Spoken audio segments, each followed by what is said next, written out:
श्री इंद्र कुमार गुजराल ने प्रधानमंत्री का पद संभाला है, वे भ्रष्टाचार के खिलाफ लगभग प्रतिदिन भाषण कर रहे हैं।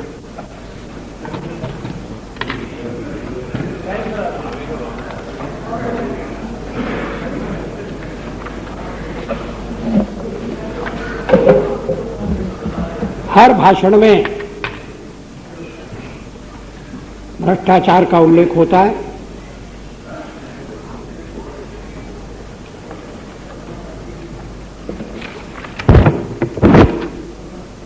लोकसभा में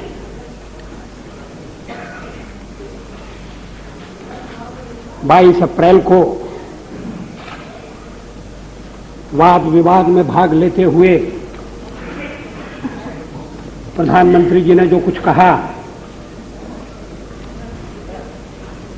मैं उसमें से कुछ पंक्तियां उद्धृत करना चाहता हूं।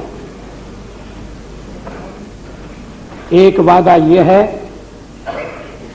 कि जब तक मैं इस सरकार में सरबराह हूं, तब तक यह सरकार ट्रांसपेरेंट सरकार रहेगी।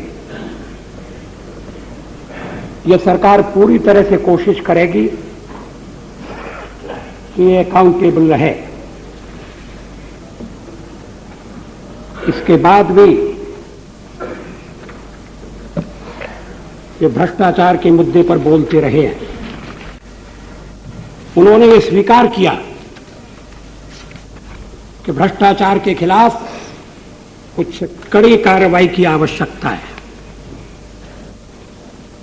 Admitting that corruption has seeped into the veins of the nation, Prime Minister Indra Kumar Gujaral on Sunday said that something drastic needed to be done against those occupying ministerial position and facing corruption charges. Something drastic, कठोर कार्रवाई करना पड़ेगी। स्पष्ट है कि यह कठोर कार्रवाई शासन के स्तर पर होगी। भ्रष्टाचार के खिलाफ जनमत बनाया जाए, इसमें कोई आपत्ति नहीं है। लेकिन अगर हम केवल जनता पर जिम्मेदारी डालकर और शासन के नाते अपने कर्तव्य पालन से चूकेंगे, तो जनता की भागीदारी के लिए भी जो उत्साह जनता में पैदा करने की आवश्यकता है, वो पैदा नहीं होगा। प्रधानमंत्री जी उस बैठक में उपस्थित थे जिसमें देश भर के गण्यमान्य व्यक्ति स्वतंत्रता की 50वीं वर्षगांठ के समारोह की तैयारी के संबंध में एकत्र हुए थे। ये समारोह प्रारंभ होने वाला है। 9 अगस्त को मुंबई से आरंभ होगा, फिर हम 14 अगस्त की रात को 50 साल पहले की स्मृति को ताजा करने की कोशिश करेंगे। लेकिन प्रधानमंत्री ने देखा कि उस दिन भ्रष्टाचार का मुद्दा सारी बैठक के ऊपर छाया रहा। यहां तक कि प्रधानमंत्री को भी भ्रष्टाचार के मुद्दे का अपने प्रारंभिक भाषण में उल्लेख करना पड़ा। उन्होंने कहा कि भ्रष्टाचार के मामले में कुछ करने की जरूरत है। सरकार क्या करना चाहती है, अभी तक इस संबंध में न तो सदन को विश्वास में लिया गया है और न देश के सामने कोई ठोस योजना रखी गई है।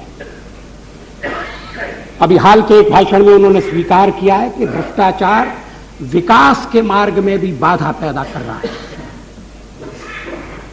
जनता की गाढ़ी कमाई का पैसा अगर घोटालों में उड़ाया जाएगा और घोटालों का घटाटोप कुछ प्रदेशों में खड़ा होगा, तो फिर विकास के लिए धन कहां से आएगा, साधन कहां से आएंगे। उससे भी बढ़कर देश के निर्माण में लोगों को जुटाने के लिए जो मन में उत्साह चाहिए, वो उत्साह भी कैसे पैदा होगा? नेता अगर लूट में फंसे रहें और किसान, मजदूर, कर्मचारी से कहा जाए कि वो अपने कर्तव्य का ठीक तरह से पालन करे, मेहनत करे, तो इसका कोई असर नहीं होगा। अध्यक्ष महोदय, कैसे दुर्भाग्य की बात है कि पिछले 50 सालों में हमने भ्रष्टाचार के मामले में जो परंपराएं डाली थी, जो एक विरासत हमें उत्तराधिकार में मिली थी, आज उसको चुनौती दी जा रही है। वो विरासत ये थी कि अगर सत्ता में बैठे हुए किसी राजनेता के खिलाफ भ्रष्टाचार के आरोप लगे और उन आरोपों को प्रथम दृष्टि में साधारण माना जाए, आगे जांच करना आवश्यक हो, तो फिर ऐसे व्यक्ति के लिए उसका मामला अदालत में भेजने के साथ साथ उस व्यक्ति को अपने ऊंचे पद से हट जाना चाहिए, स्वेच्छा से त्याग पत्र दे देना चाहिए। टीटी कृष्णमाचारी से लेकर और अभी हवाला कांड तक इस परंपरा का पालन हुआ। हवाला कांड में भी जिन मित्रों के बारे में लिप्त हैं, ये आरोप लगाए गए थे, वो अपने पद से हट गए। कल कुछ और भी व्यक्ति हटे, जिनमें हमारे बिहार की विधानसभा में विरोधी दल के नेता श्री यशवंत सिन्हा थे। उन्हें त्यागपत्र देने की जरूरत नहीं, वो विरोधी दल के नेता का दायित्व तो निभा सकते थे, अपने पद पर बने रह सकते थे, लेकिन हमारे मानदंड अलग है।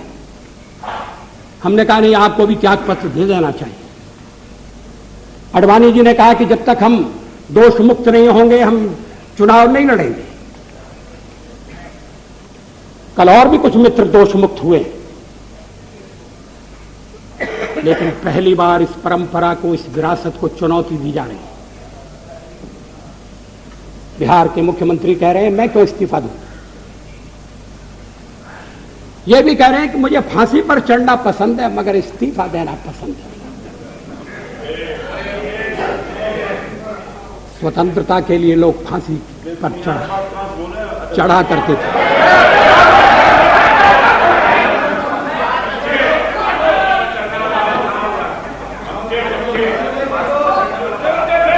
फांसी पर पड़ने के बाद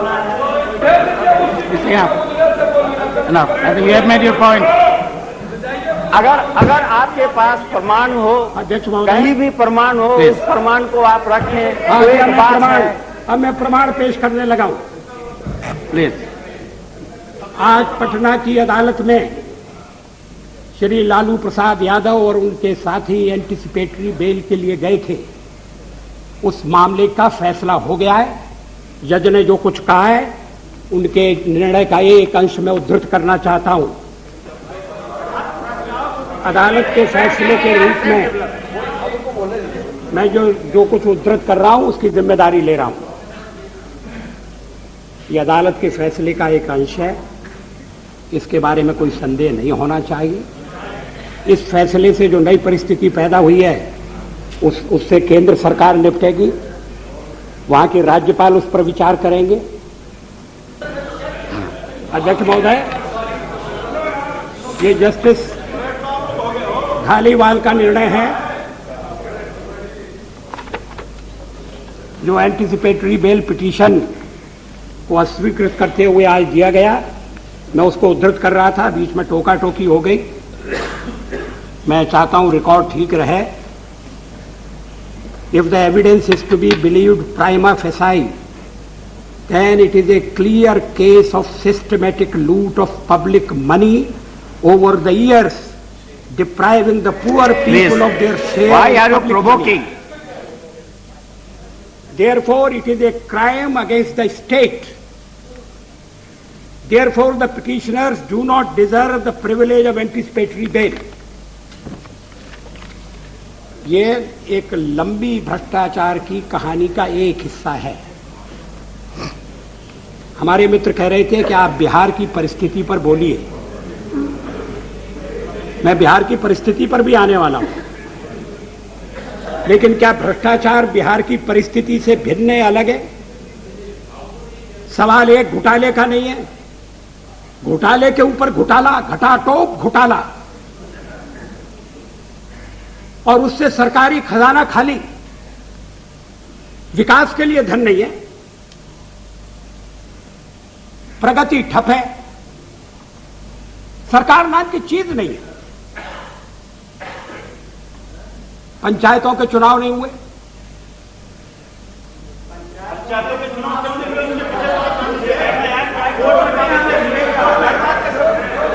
अध्यक्ष महोदय,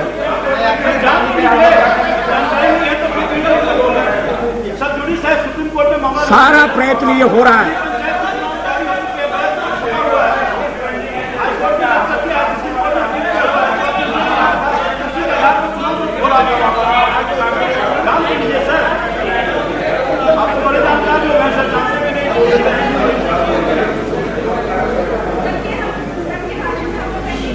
अध्यक्ष महोदय, सरकार की सारी ताकत अपने को, अपने नेता को और मंत्रियों को बचाने में लगी है। जनता दल की टूट, जनता दल का घरेलू मामला है, मैं उसमें दखल देना नहीं चाहता, लेकिन संसदीय लोकतंत्र में दलीय पद्धति को मजबूत करना भी बहुत जरूरी है। लेकिन अगर दल में मेरी बात नहीं मानी जाएगी तो मैं दल तोड़ दूंगा, विधानमंडल को पंगु कर दूंगा, प्रतिपक्ष के सदस्यों को या तो निलंबित कर दिया जाएगा या मारपीट कर भगा दिया जाएगा, संदिग्ध चरित्र के लोग विधानमंडल के परिसर में लाए जाएंगे। इस स्थिति में क्या कोई भ्रष्टाचार के मामले में चलने वाला मुकदमा निष्पक्ष रूप से चल सकता है? बिहार के 3 विधायक जेल में, बेऊर जेल में, और वहां से वो भ्रष्टाचार के मामलों से संबंधित गवाहों को बदलने की कोशिश कर रहे हैं, सीबीआई को प्रभावित करने का प्रयास कर रहे हैं। सीबीआई तो केंद्र से संबंधित है, जांच एजेंसी है, अब तो शिकायत भी नहीं होना चाहिए, उसके डायरेक्टर बदल दिए गए हैं। पहले कभी ऐसा नहीं हुआ कि जिस पर आरोप लगाए गए हैं वो ये शिकायत करे कि सीबीआई ने मेरे खिलाफ षड्यंत्र किया है। क्या इस आरोप का कोई प्रमाण दिया गया? ऐसा कभी नहीं हुआ कि सीबीआई सब लीक कर रही है, आपके हाथ में आ रहा है सब मामला, ये भी पहले कभी ऐसा नहीं हुआ। अध्यक्ष महोदय, इतना ही नहीं, ये कहा जा रहा है कि संविधान में ये कहां लिखा है कि जिसके ऊपर आरोप, जो आरोप पत्रित हो गया है वो इस्तीफा दे दे, ये कहां लिखा है? तो क्या संविधान में ये लिखा है कि मुख्यमंत्री को लूट की छूट होगी? हर बात संविधान में नहीं लिखी जाती। अनेक देश ऐसे हैं जहां लिखित संविधान नहीं है। देश चलता है परंपरा से, मूल्यों से, आदर्शों से,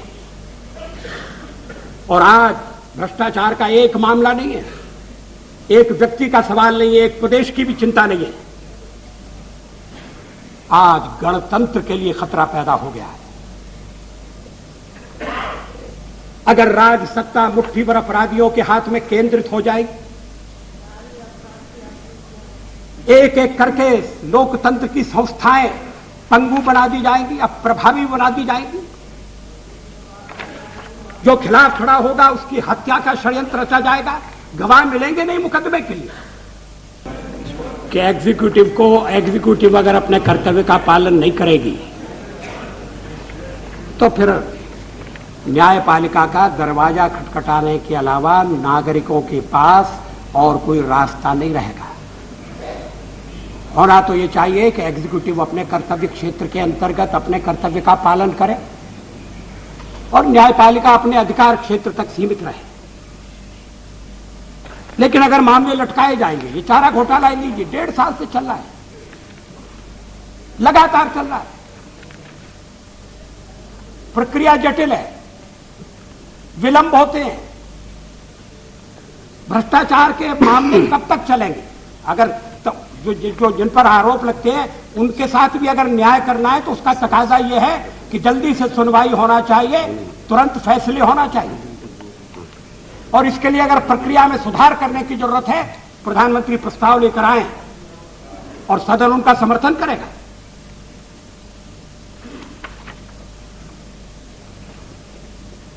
ये जो घोटाला था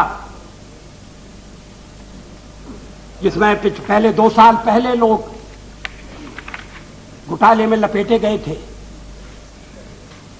अब उसका जैसा मैंने अभी उल्लेख किया कि श्री यशवंत सिन्हा के बारे में आज फैसला आ जाया, श्री मोतीलाल वोरा और श्री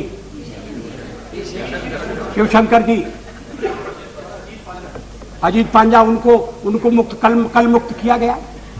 ये 2 साल से चल रहा है। चुनाव नहीं लड़ सके, चुनाव खुद लड़ने के बजाय अपनी बीबी को लड़ाया और फिर बाद में वो सीट भी चली गई। वो एक अलग कहानी है, मैं उसमें जाना नहीं चाहता। लेकिन कितने लंबे मामले चलेंगे? दल के स्तर पर तय हो, संयुक्त मोर्चा कोई फैसला नहीं कर सकता। 356 का उपयोग करना है कि नहीं करना? मैंने आपका कॉमन मिनिमम प्रोग्राम देखा, आजकल उसका उल्लेख कम होने लगा है। उस कॉमन मिनिमम प्रोग्राम में ये नहीं लिखा हुआ है कि आर्टिकल 356 विल बी अबॉलिश्ड। ये नहीं लिखा है आपने। जो लिखा है उस पर ईमानदारी से विचार करिए। मैं उद्धृत करना चाहता हूं। On the second track, the United Front government will immediately appoint a high-level committee to review and update the recommendations of the Sarkaria Commission. ये ठीक है. The committee will be requested to also to go into the vital question of devolution of financial powers from the central government to the state governments. ये भी बहुत अच्छी बात है. और आर्टिकल 356 के बारे में जो कहा है वो इस प्रकार है, scope of article 356 of the constitution has been interpreted and circumscribed by recent decisions of the Supreme court.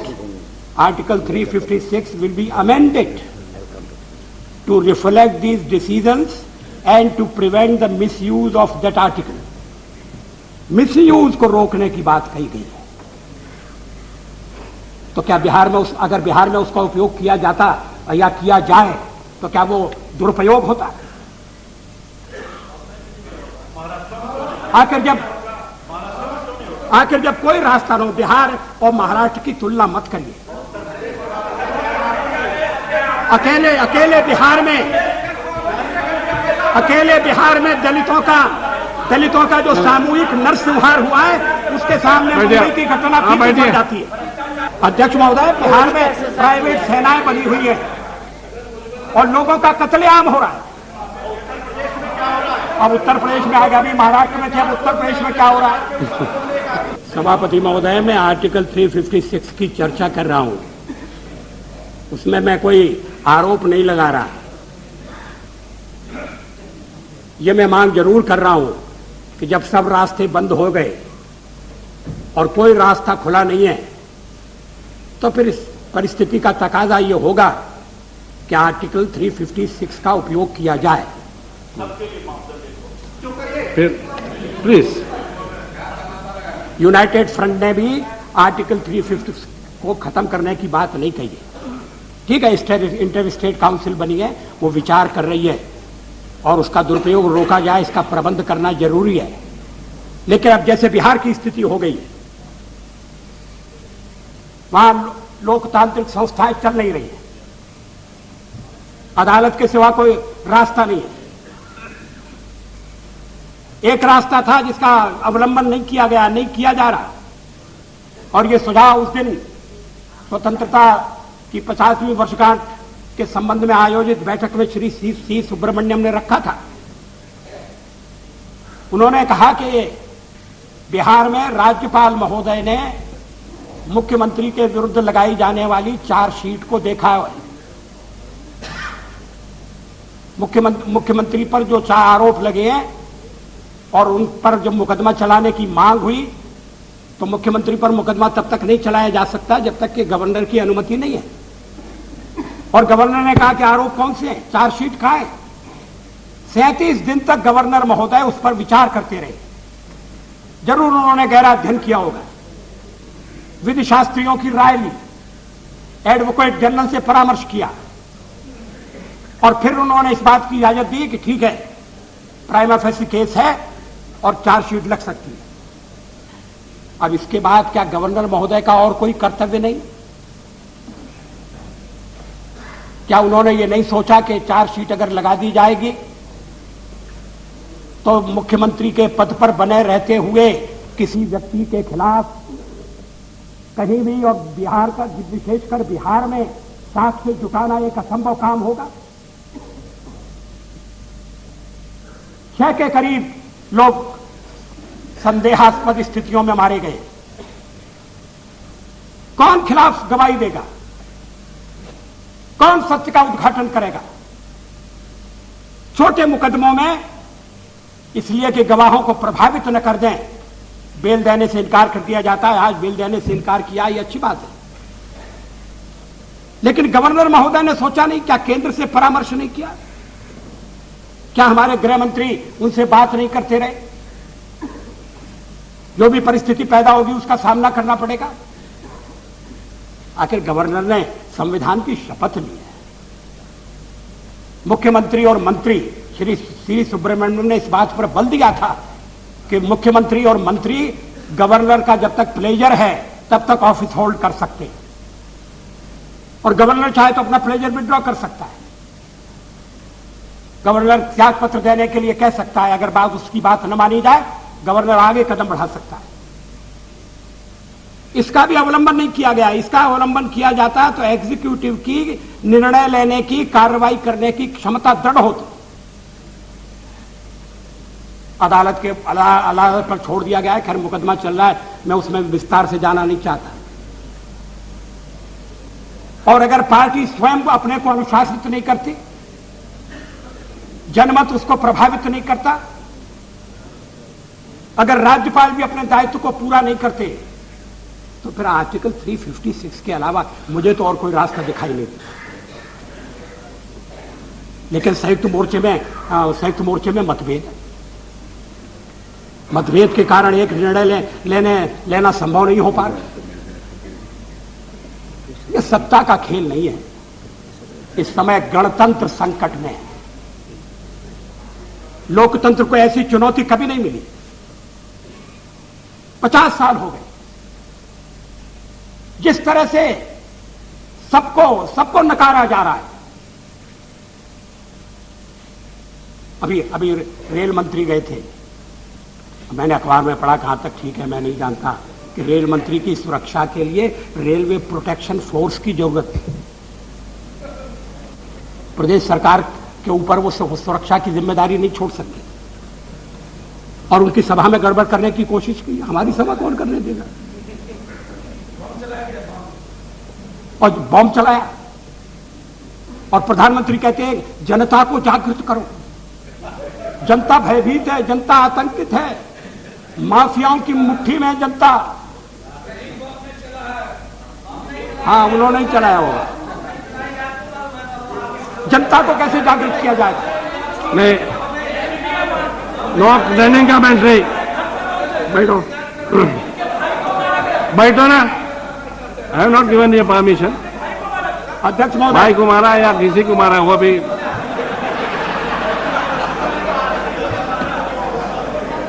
अध्यक्ष महोदय, प्लीज डोंट डिस्टर्ब। कंटिन्यू। चर्चा का प्रारंभ हुआ तो हमारे मित्र श्री सोमनाथ चटर्जी ने पूछा था 356 के बारे में क्या है। अगर और कोई रास्ता न हो तो 356 का अवलंबन होना चाहिए, एक बुराई के रूप में होना चाहिए, कम बुराई के रूप में।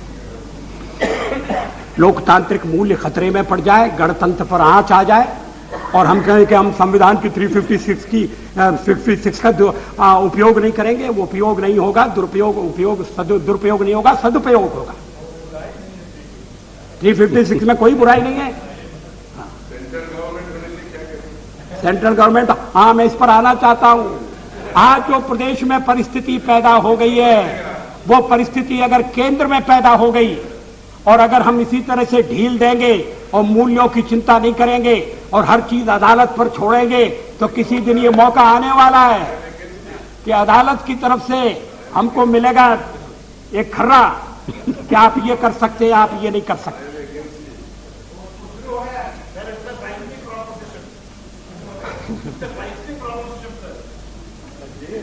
सभापति जी, मुझे आश्चर्य है कि हमारे कांग्रेस के मित्र ये बिहार के बारे में कौन सा दृष्टिकोण रखते हैं, मैं समझना चाहता हूं।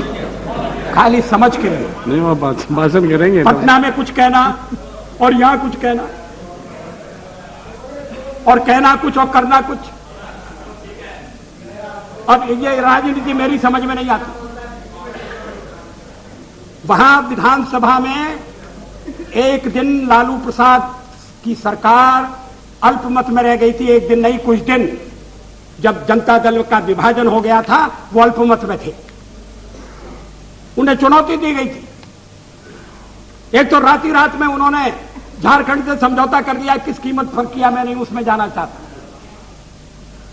क्या किसी सीमा प्रदेश में अपनी सत्ता खतरे में पड़ने के बाद अगर वहां के मुख्यमंत्री, वहां का सत्तारूढ़ दल किसी राष्ट्र विरोधी तत्व के साथ समझौता करके अपना बहुमत बनाए रखे, तो क्या प्रतिक्रिया हो?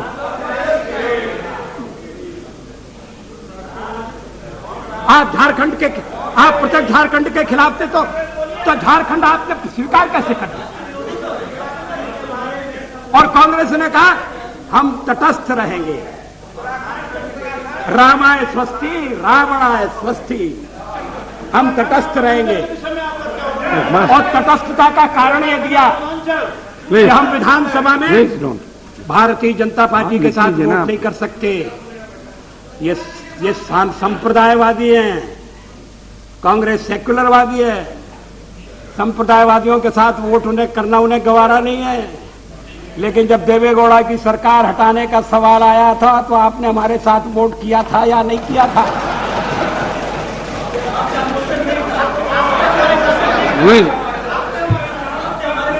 अच्छा, आप बिहार में खुद मोशन लाएंगे नहीं, और हमारा मोशन आएगा तो उस पर ये कह के वोट देने से बहानेबाजी करेंगे, ये नहीं चलेगा। और सचमुच में हमारा भी मोशन नहीं था, मुख्यमंत्री ने कॉन्फिडेंस ही किया था। देवेगौड़ा जैसी स्थिति थी, बिल्कुल। मगर आप इसे हटाना चाहते हैं, वो ठीक है। ये राजनीति नहीं है, ये बहुत ही संकुचित खेल है, बहुत ही संकीर्ण खेल है। अध्यक्ष महोदय, मैं समाप्ति की ओर ले जाना चाहता हूं। काम रोको प्रस्ताव को लाने का एक ही उद्देश्य था कि बिहार की बिगड़ती हुई स्थिति की ओर तत्काल ध्यान दिया जाए। 184 में चर्चा हो सकती है, 193 भी चर्चा का एक हमें उपकरण प्रदान करता है।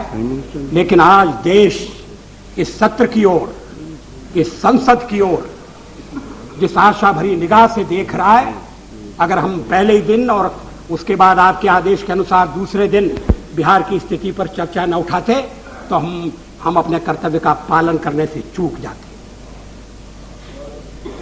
सवाल सरकार को कटघरे में खड़ा करने का नहीं है, सरकार तो कटघरे में है अपनी निष्क्रियता के कारण। प्रधानमंत्री कह सकते हैं कि मैं तो फंस गया हूं, 5 पांडव तो 5 ही थे, या तो 15-15 पुंगव विराजमान है। मैं नहीं समझता कि इससे समस्या का समाधान निकलेगा। संयुक्त मोर्चा बनाए, उसको चलाना आपकी जिम्मेदारी। लेकिन जैसा आपने अपने प्रथम भाषण में कहा था प्रधानमंत्री महोदय, स्टेट, और मैं उससे एक कदम आगे जाकर कहना चाहता हूं रिपब्लिक। आज खतरे में रिपब्लिक, और रिपब्लिक की रक्षा के लिए कदम उठाना होगा। पार्टियां गौड़ें, पहले गणतंत्र 50 साल की आजादी के बाद भी अगर लोगों के मन में स्वतंत्रता का त्योहार मनाने के लिए जैसा उत्साह चाहिए वैसा उत्साह नहीं है, तो हम सब राजनेता, सब दलों के प्रतिनिधि जरा अपने अपने गिरेबान में मुंह डालकर देखें। भ्रष्टाचार के खिलाफ एक जिहाद की आवश्यकता है, निर्मम, निरीह। बार बार कहा जाता है किसी कीमत पर समझौता नहीं होगा, किसी कीमत पर हम कंप्रोमाइज नहीं करेंगे, ये कहा जाता है, लेकिन खाली भाषण से संतोष होने वाला नहीं। शब्द के साथ कर्म की युति चाहिए, उक्ति के साथ कृति चाहिए, भाषण के साथ आचरण चाहिए। और इसके लिए जो भी कठोर कदम, प्रधानमंत्री ने कहा कि कठोर कदम उठाना पड़ेंगे, कौन से कदम उठाना चाहते हैं, उनमें विलंब क्यों हो रहा है? ये सदन का सत्र है, थोड़े दिन चलने वाला है। स्वतंत्रता का त्योहार तो हम मनाएंगे, लेकिन अगर हम भविष्य की चिंता नहीं करेंगे तो ये स्वतंत्रता का त्योहार जिस उत्साह से मनाना चाहिए वो उत्साह हम जनता में पैदा नहीं कर सकते। और इसीलिए एक सारे सदन को झकझोरने के लिए मैं अपना काम रोको प्रस्ताव लाया हूं। आपने मुझे अवसर दिया, बहुत बहुत धन्यवाद।